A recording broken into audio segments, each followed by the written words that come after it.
remember the most. Okay. Okay. My parents had a very close friend in Atlantic City. And we went from Philadelphia, where I'm from, to Atlantic City a lot. And I remember walking on the boardwalk, which I loved.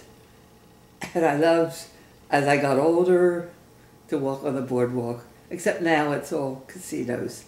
But it used to be a lot of fun. And I even saw the Miss America pageant parade there, which they don't have anymore. And I love the beach there.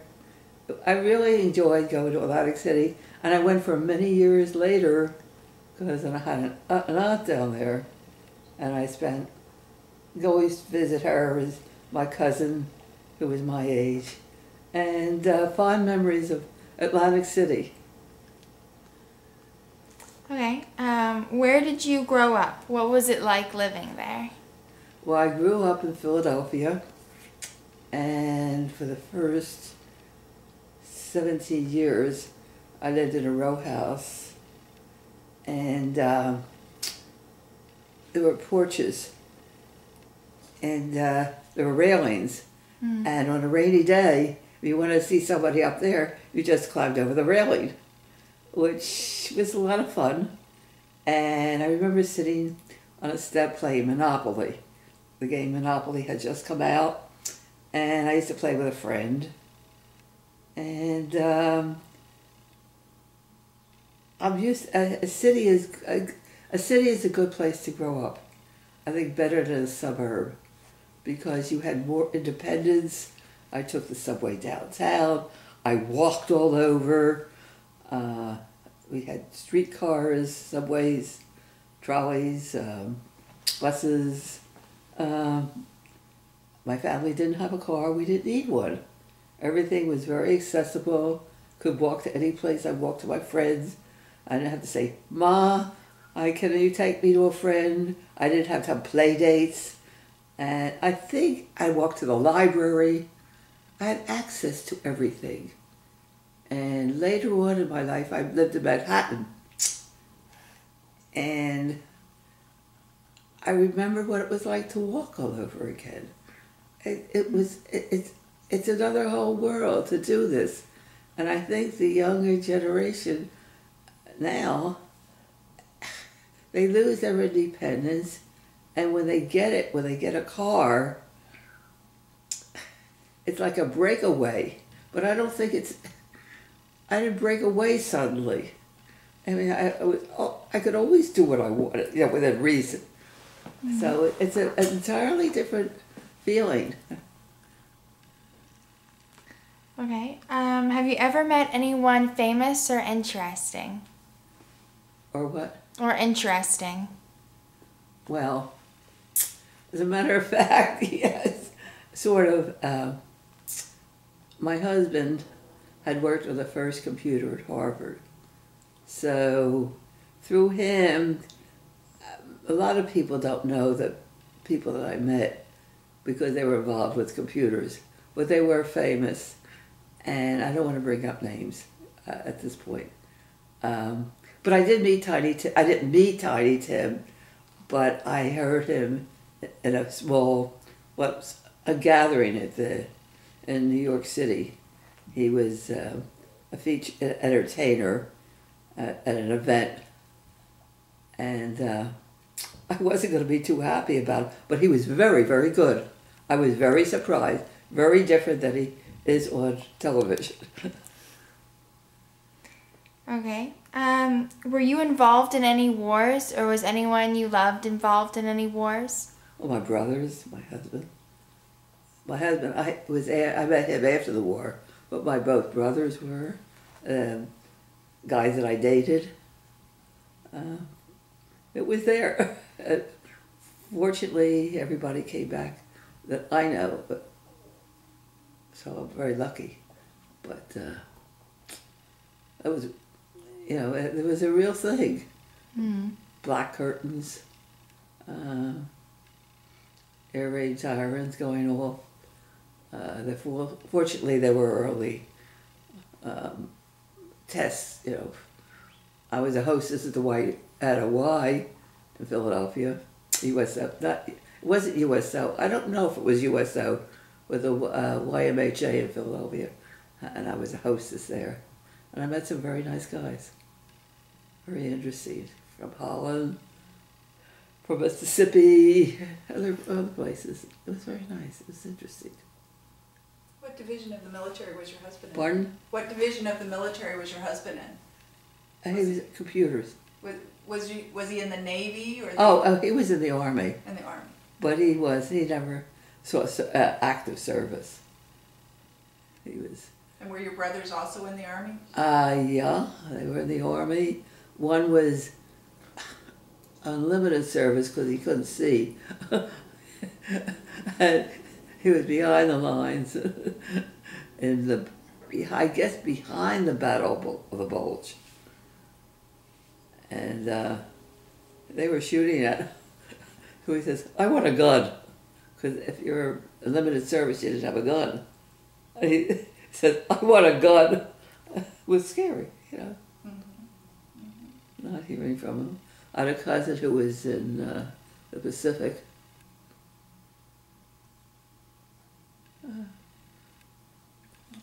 Was segregation prevalent where you lived when you were growing up? That's an interesting question. No, I live in a mixed neighborhood. There were some nasty remarks made to me growing up.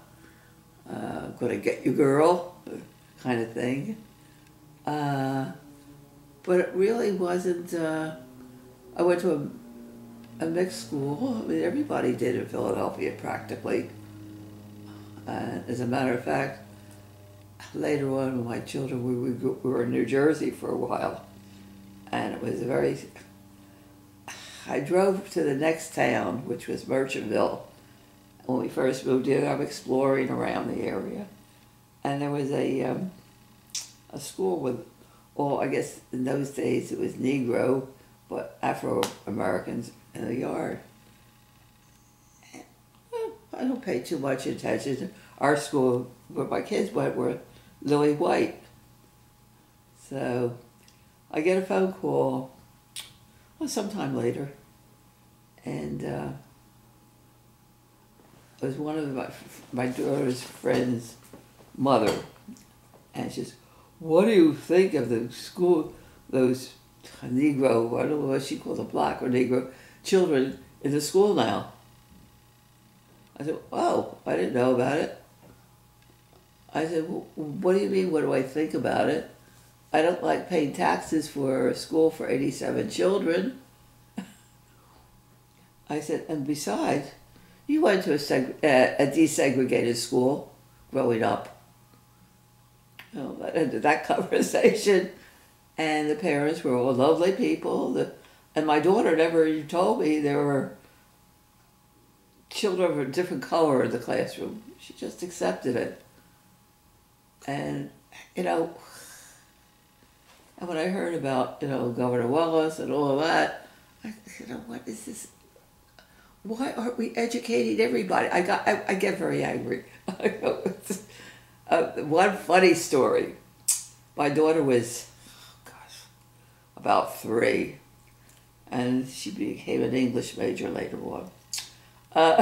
She did not speak clearly, and I had a cleaning person, and she asked her for something, and she said, chocolate lady, can you get that for me? The woman came into me, she's ready to take her coat and leave. I said, what's the matter? I said, she doesn't know from different colors, she doesn't know from anything. I said, and you're the same color as chocolate, so she didn't know what to call you, and she called you chocolate lady. You look like a Hershey bar. She said, no, you're right. I said, she didn't mean anything by it.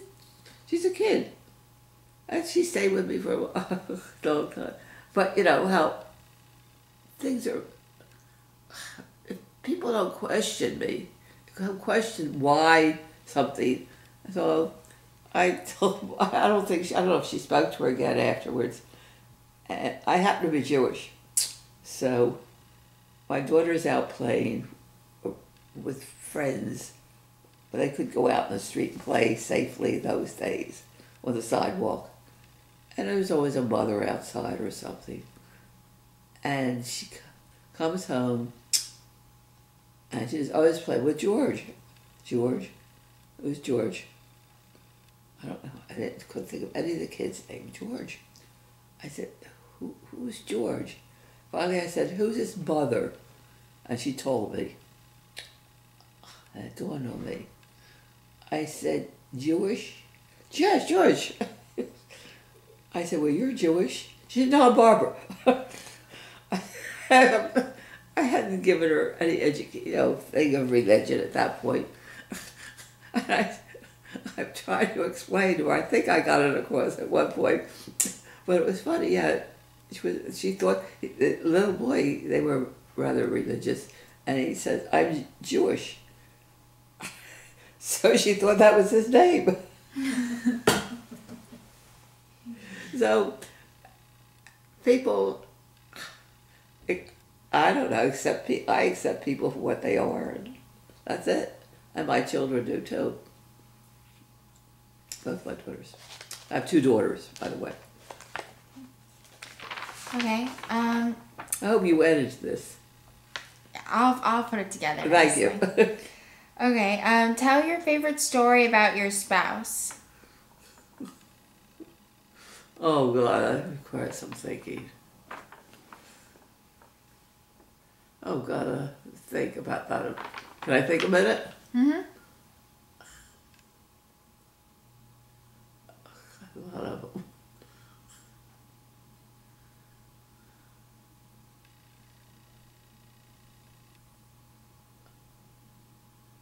Well, he traveled a lot. I'm trying to think of a favorite story on a trip or something. I have no idea what my favorite story is. I never thought about that. Well, if you were to tell us about your husband, what would you say? Well, he's a very interesting man. He was from Boston. I met him through my very close girlfriend, and he had been in the. Well, they were both stationed in New York in the Army. They were in the Army Specialized Training Program, and he went to as either NYU, not NYU, CCNY, I think it was, and he was looking for a job. He had been a pre-med major before he went in the Army. And then he would have made the world's worst doctor. He couldn't stand the sight of blood. Did you ever watch Doc Martin? Mm-hmm. Well, he couldn't stand the sight of blood. So he came to Philadelphia, and he called this friend of his, who neither of us liked, even though my friend was engaged to him. And I was a blind date, so I didn't want to go on. And I'm glad I went. So I guess that's maybe a favorite story, how we met. So after your blind date, did he just keep calling you, or? Oh yeah, yeah. How long did you date before you got married? When we met, I know exactly when we met. The week after we met on Valentine's Day, and the following Sunday he called me. And we dated, we would see each other every Sunday. And I said, well, we could see each other Saturday. Oh, okay. So we go on Saturday and Sunday. And he always called at the last minute. He stopped doing that. It was just, And then I said, well, how about Wednesdays? Wednesdays, for some reason or other, it was date night in Philadelphia. I don't know. And so we saw it on Wednesday. And we got married in following December. I know. That's great. I think one of the fireworks stories. We were talking about he was serious that yes, no. I said, well, you know, if you ever make up your mind, let me know. In the meantime, I've dated other. Well, in those days, we dated more than one person at a time. Did you? Mm-hmm. Yeah. So he calls. It was my father worked late on Friday nights, and he called about 10 o'clock at night. He lived about 45 minutes away, and I said, he said, I want to come over. I said, it's 10 o'clock at night. What do you want? He said, I want to come over. All right, come on. We got there, I guess, close to 11. And he said, I want to ask your father if it's okay we get married. Huh? So we did. We did. It was very... I said, but I have a date tomorrow night, which I did. Is that my phone? Yeah, I think so. It's okay. You can... Yeah. Call from Bank Card.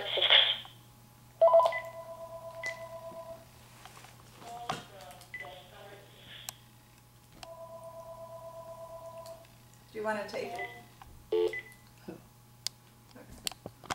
Tell them what, the banks can call you anytime they want. Shh. So, the guy had tickets for a show. He was a nice guy, I like. Very nice. So I said, but I have a date tomorrow night. What was I supposed to do? What would you do?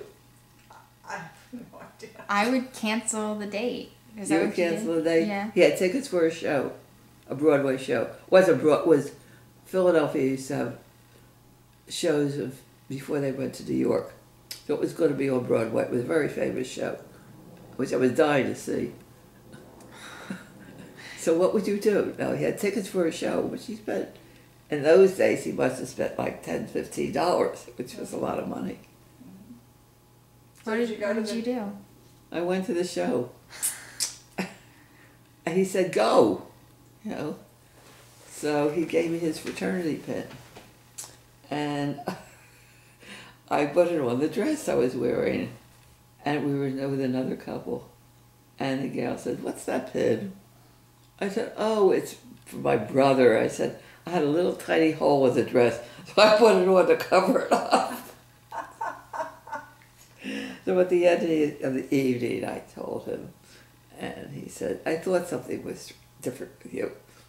I said, yeah. I said, should I have canceled the date with you? I didn't know what to do. He said, I'm glad you didn't. And I used to see him on the subway every morning. So, Sweet. Okay, that was a good story. Talk about your children. well, I have two daughters. They're 17 months apart, and they are as different as day to night. One lives here in Alexandria, the other's in North Carolina. And my daughter here is a tutor, and she tutors, and she tutors, and tutors. And the other one is a not a financial planner, financial advisor. And she has 3 children, a daughter who wants the tape of this, and 2 boys that are twins, and as different as day to night. And my other daughter has a little girl, 17, no, she'll be 13 next month. And she just had a bat mitzvah. It was last weekend. Oh, nice. So it was very nice. So I see her more often than the one in North Carolina. Okay. Have you ever broken the law? Well, you want to hear something funny? Yes. Well, we used to commute to Florida back and forth from Connecticut. And I pull away, we would stay to my granddaughter, who's 26, was in the car. She was 12 at the time. And the car is loaded. When you commute back and forth with snowbirds, you load the car up. And she had her things in there too. So she's sitting in the corner of the car, and we pull out of an area where we stayed overnight, a motel, and I'm driving, and there's a car in the left lane, 2 lanes on 95 at that place, and I don't like to pass on the right. So I move to the left lane and I flash him. Well, number one in Florida, you're not supposed to flash. I didn't know that. But he puts a bar across the top. It was a state trooper. So I pull over, and my husband's sitting there like, gross grin on his face, because he used to say I go too fast. But I was doing 73 miles an hour in a 70-mile-an-hour zone. And he said to me, "Don't you know better?" He pulled me. I said, "I don't expect to see." I don't remember the exact words. "A mature woman as yourself," and he's looking at my granddaughter. I said, "Well," he said, "Don't you know the law?" I said, "Well," and he said, "Where did you?" I said, "Well, I was just keeping with the flow of traffic." I don't think there was much traffic. And he said, "Well, where did you read that as the law?" He went on, and he checked me. That was a stolen car. And I got a lecture for something like 20 minutes. Oh my gosh. And I felt like saying, "Give me the ticket already, I'm in a hurry." But I didn't, and I sat there very quietly, and he said, "Well, I'm just going to give you a warning." And I thought it was very lucky, because those fines can be very stiff. It's like $100 or more. I don't know what they were, but I have no idea. So I'm driving, coming home the rest of the trip. When I was driving, I'm blocked in by the trucks. These trucks were passing us while we were hopping. And I'm afraid to pass the truck. I'm afraid to get picked up. I'm afraid to stay in between them. And I was very upset. So finally we get to, let me see, someplace, North Carolina. My husband said, "Drive already." So I used to do most of the driving, because I'd rather drive and be a passenger. So we get to Virginia. We tell our daughter, "Well, we'll be arriving at your place, such and such time." She said, "Well, be careful, don't speed. They're giving out tickets all along 95. Once you get out, slow up. But that's when I broke the law. And one other time too, in Rockland County. But Do you want to talk about that other time too? well, I'm driving from the Butte Pollard to meet my friend for lunch. And there, the roads were not in good shape. So, do you know Rockland County at all? No, okay. It's north of New York City. So I'm driving, and there's one good stretch of road in front of the New Junior High School. So I'm really going down that road, and I get pulled over. I said, "Oh no." And I said, "Well, it's the only road that you can move on. The roads are so bad." He said, "I know. Just be more careful." And I was very lucky again. So I can actually say I never had a ticket. Good for you. Yeah. I'm lucky. But. Mm-hmm. Okay. What is your favorite holiday story with your family or friends? One of the things that would be,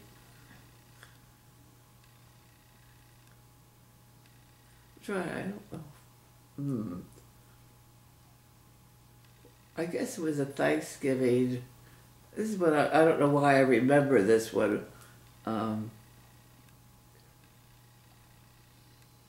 But I had we had moved to this place. It was supposed to be temporary. It lasted for 4 years. We were renting. That's another whole another experience. So I said, I like to have. Well, I knew my daughter would come with a new baby who was 26 years old, and she was the light of my life. I still more or less. Now there's others, but. And my other daughter was up with her fiance, who she's married to now, and a nephew and a niece and another niece.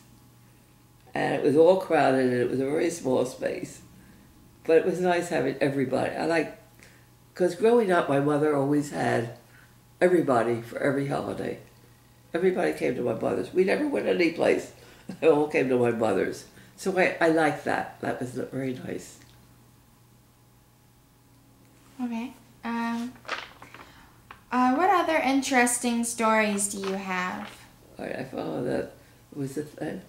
Well, we were living in Tarrytown, New York, and I really liked it there. My husband said, I really want to move to Florida.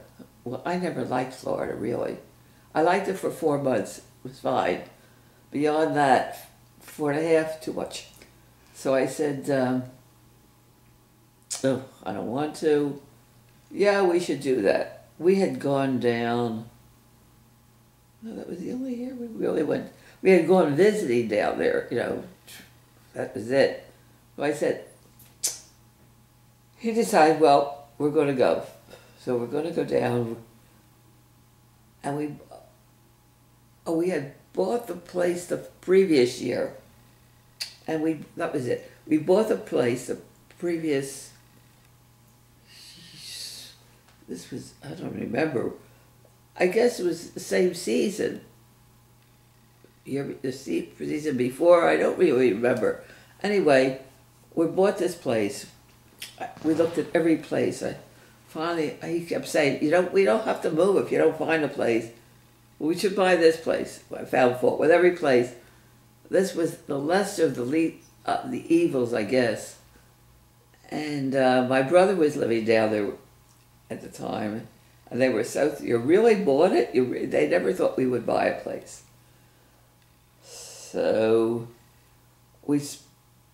I sold our place myself. And I'm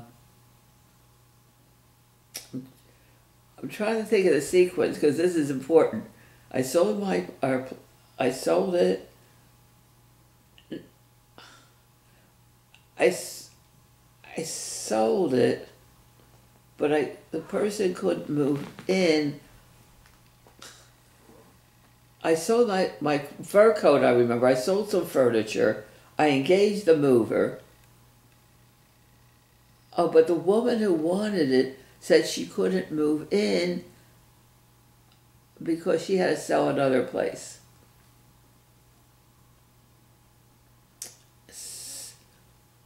And all right, so the place isn't really sold, but that didn't worry us.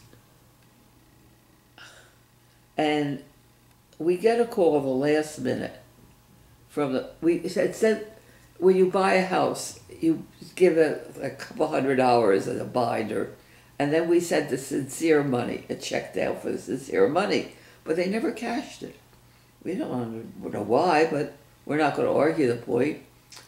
And they called and said, we never got your sincere money. I said, but we have a letter thanking us for your receiving it. Oh, you do? Yes. Well, it seems we didn't get that, so why don't you come down and pay cash? My husband, well, I said, no, I don't pay cash for anything in Florida. No way, Jose. And I could hear the man say, your wife is giving you a hard time. And I said, this is it. I said, we just want our money back. In the meantime, I had been discussing with my friend, I don't want to move there. I don't want to go. I don't want to move there. and I don't know how we can get out of this. Isn't this wonderful?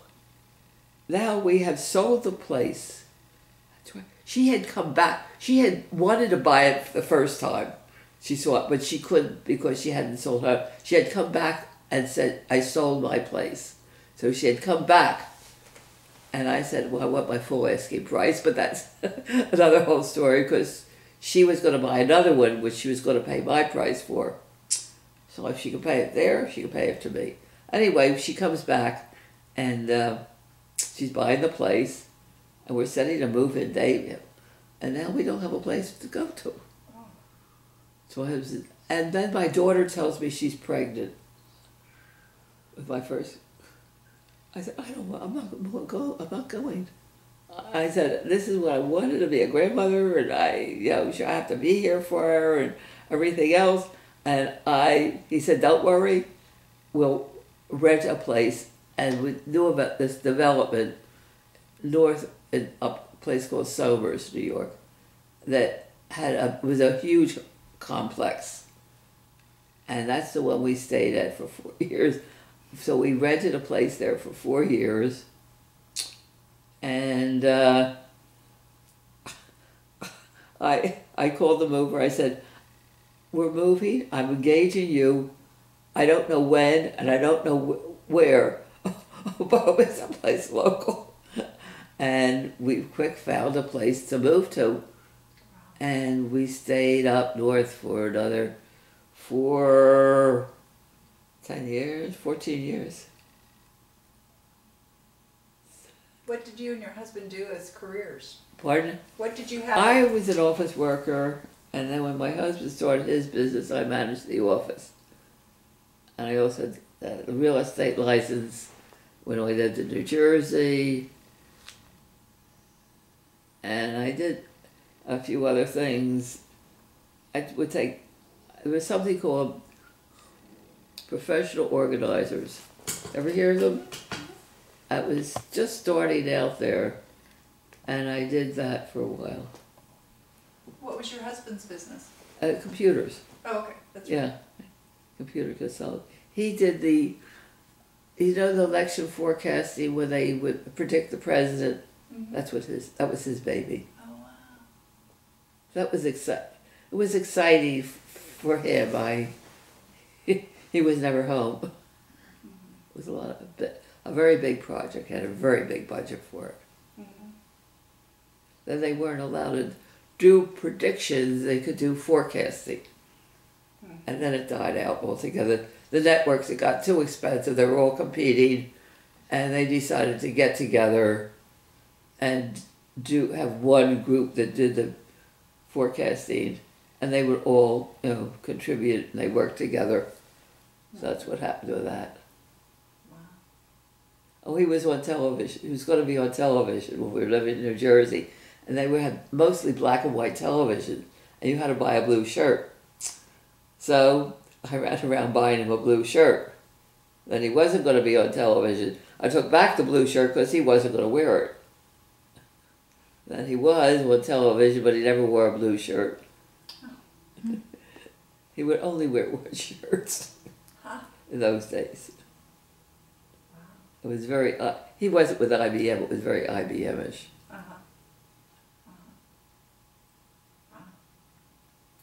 Okay, just one last question. Yeah. What is the greatest injustice you have ever witnessed? Like, raise what? The greatest injustice you have ever witnessed? Injustice? Injustice? Injustice? Injustice. Injustices. Well, I don't know if the greatest I didn't witness it, but it was something most recent. I don't remember an injustice of Philadelphia. I'm thinking growing up, I wasn't born rich, but that's beside the point. That Trayvon, because I went to Florida last year to see my cousin's friend, and it had just happened, and it was really big on the news down there. And there's something that they did not bring out at the trial, at least I didn't hear it, that they are told not to get out of the car. He was told not to get out of the car. And if he hadn't gotten out of the car, that kid would still be alive. Whether the kid was doing anything or not, he did not have a gun. And I think that was very dishonest somewhere, that whole business. And that man now, his wife is leaving him, and I think she knows, I think she promised to say what she did. And I think that it leaves much to be desired. In the first place, I think his lawyer was pretty bad. They lied to the judges there and said he didn't have any money, and he collected all this money to pay for a lawyer. People were sending in donations to him, and he shouldn't have had a gun. Even though he had a license to have a gun, he should have been carrying a gun. He had no right to. He had no right to shoot him. He shouldn't have been out of the car. So I think that. But I don't know if it's the greatest. It's the one I remember most recently. Okay. So, and I'm very opinionated. That's okay. Is there anything else you want to share? No, I can't think of anything. Give anything? Can think of maybe a birthday that you enjoyed, or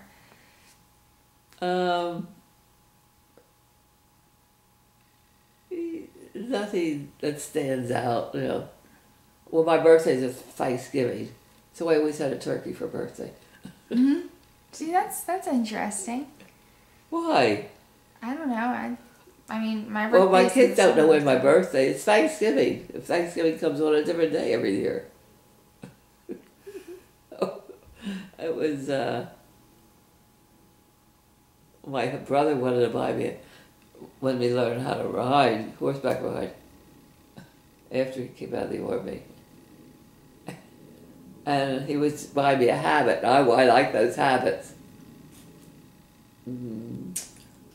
I was standing next to a horse one day. I decided I wanted to go riding. It wasn't worth it.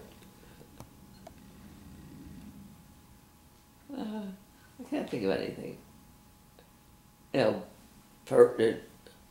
As a matter of fact, you take the tape off. There was a woman giving memoir writing classes here. And I started, and then for some reason I missed one class. She had changed it, and I forgot that she changed the time. And I didn't make that one, I didn't make the last one because my neck had just come back, and I was going to go, it was Wednesday. I thought, no, but my daughter, my 26-year-old one, I can call her by name, Jen, she said, "You go for it, Grandma. Do it, Grandma." She wants me to write it. So she's the one that's interested in the tape. One thing I think is funny, speaking of tapes, we used to do elder hostels. Have you ever done one? No, but I've heard of them. You should. They are absolutely great. They used to be very inexpensive. They've gone up, way up in price. We went to one in Idlewild, California, which is their Juilliard. And we had a marvelous Donna Marie lecturer. And she was in the theater. And she had a bad knee. She was a dancer. And she used to tell the students, "I will show you this leap once. You better learn it because I can't do it again." And she taught the choreography of boxing. Now if I see a Western or anything on television, movie, and they're boxing, you watch it's choreographed, which is fascinating. And she was into signing for music, which has come to be quite popular now. And she taught us to do signing for It wasn't the age of Aquarius, another song from Hair. Well, we're doing it. This class is hysterical. We are, our hands are all over the place. And then somebody taped it, and we got a copy of the tape. Belly laugh. It was very, very interesting. We went to some very, very good ones. That's great. They were fascinating. I highly recommend them. Well, that's wonderful. They have another group at Madison. It's senior learning, or they go for 3 weeks. And they used to go for a week with Elder Hostel. Now it's only 5 days, 4.5. And then we would stay and see the places. And we never did foreign ones, but we did a lot of over the country. It was something a friend of mine did 52. Wow. Yeah. We did about 15, I guess. I highly recommend it. I'll have to look into it. Yeah, look at it. It's a fun way because you learn about the area. You learn something more, and they are, most of the places, the host, we went to one in Pensacola. I didn't want to get out of the car. But I never stayed in dorms. I mean, we stayed at motels. I looked at this place on the outside, and I didn't want to get out of the car. This is it. Forget it. Well, we'll go in and see what it's like. The rooms, the beds were comfortable. The beds were comfortable. The rooms were lovely. And they couldn't do enough for us. Somebody said, well, don't you have salads? Oh, you want salads? Oh, we'll have salads. What do you want? Anything we wanted. Wow. So, that's great. most of them are very good. Only one was, the class was good, but the accommodation, they were nasty. And that was in Williamsburg. Huh. The Holiday Inn in Williamsburg. Nasty. Huh. Cheated us. We should have contacted, maybe some people did contact they didn't, not us. They had 2 classes. One was a gymnastic, not gymnastic, physical fitness kind of class. And they were you walked in and they were charging you as you walked in there's some extras sometimes, which is not, you don't have to, take part in. And they just billed them for it. They just charged them for it.